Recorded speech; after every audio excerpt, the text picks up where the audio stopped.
Class 11th आपकी वितान पुस्तक से भारतीय गायिकाओं में बेजोड़ लता मंगेशकर, ये पाठ है जिसके लेखक हैं शास्त्रीय संगीत के शास्त्रीय गायक कुमार गंधर्व।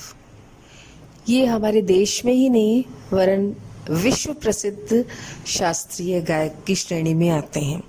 इन्होंने लता मंगेशकर के ऊपर ये लिखा है। लता मंगेशकर के बारे में, उनकी गायन की विशेषताओं और उनके सुमधुर संगीत के विषय में, जो कि चित्रपट संगीत से संबंधित है, उसके विषय में कुमार गंधर्व इतने प्रभावित हुए जबकि वो स्वयं शास्त्रीय गायक हैं।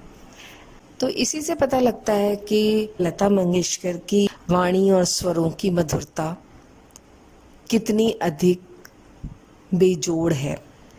और पाठ का नाम ही है आपके भारतीय गायिकाओं में बेजोड़ लता मंगेशकर। बेजोड़ अर्थात जिसका कोई दूसरा जोड़ न हो, जिसकी किसी के साथ समानता न की जा सके। कुमार गंधर्व लिखते हैं कि बरसों पहले की बात है, मैं बीमार था।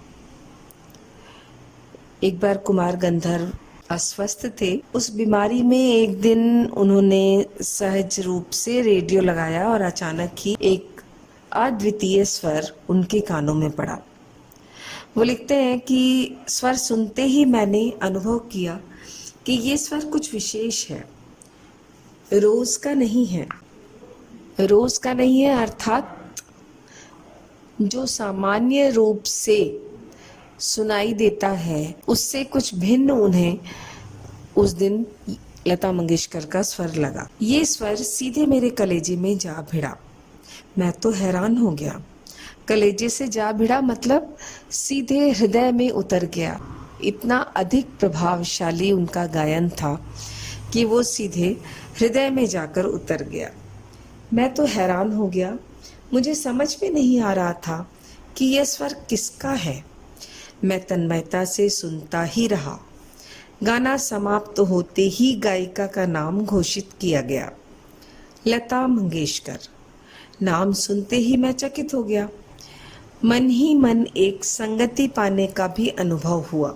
सुप्रसिद्ध गायक दीनानाथ मंगेशकर की अजब गायकी एक दूसरा स्वरूप लिए उन्हीं की बेटी की कोमल आवाज में सुनने का अनुभव हुआ और उन्हें बहुत ही मधुर लगा और आकर्षक लगा।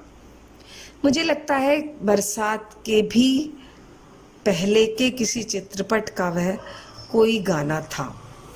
अब यहाँ कुमार गंधर्व जी बताते हैं कि बरसात मतलब मौसम से नहीं संबंध है। यहाँ पे बरसात फिल्म राज कपूर नरगिस की एक बहुत सुप्रसिद्ध फिल्म है जिसमें कि लता मंगेशकर ने गीत गाए थे। बरसात के पहले किसी चित्रपट का वह गाना था। किसी फिल्म संगीत से संबंधित किसी गीत की बात कर रहे हैं कुमार गंधर्व कि तब से निरंतर लता मंगेशकर गाती ही चली आ रही हैं और मैं भी उनका गाना सुनता ही आ रहा हूँ। लता के पहले प्रसिद्ध गायिका नूरजहां का चित्रपट संगीत में अपना ज़माना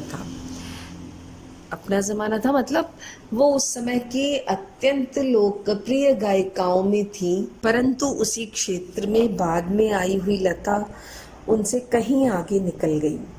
कला के क्षेत्र में ऐसे चमत्कार कभी कभी दिख पड़ते हैं।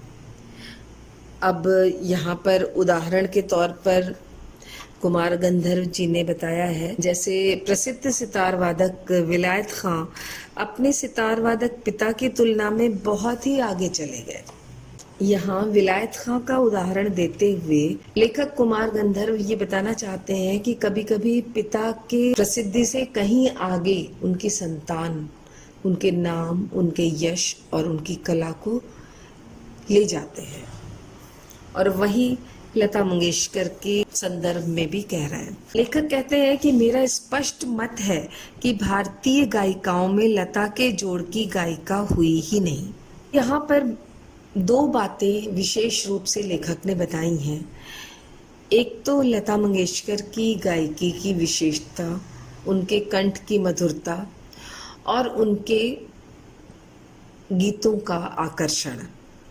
और दूसरी बात उन्होंने बताई है कि शास्त्रीय गायन क्या होता है, गायन के अंदर क्या क्या विशेषताएं होती हैं, और चित्रपट संगीत और शास्त्रीय गायन में क्या अंतर है, लता मंगेशकर की लोकप्रियता वास्तव में क्यों है, और सुर कोकिला भी कहा जाता है। इसके अलावा बच्चों इस पाठ में बहुत से पुराने वाद्य यंत्रों की भी चर्चा की है। तो संगीत से संबंध रखना और संगीत के बारे में ऐसी जानकारी देना जो एक जन सामान्य भी समझ सके, ये इस पाठ की सबसे बड़ी विशेषता है। और वैसे भी लता मंगेशकर के नाम से कौन अपरिचित है।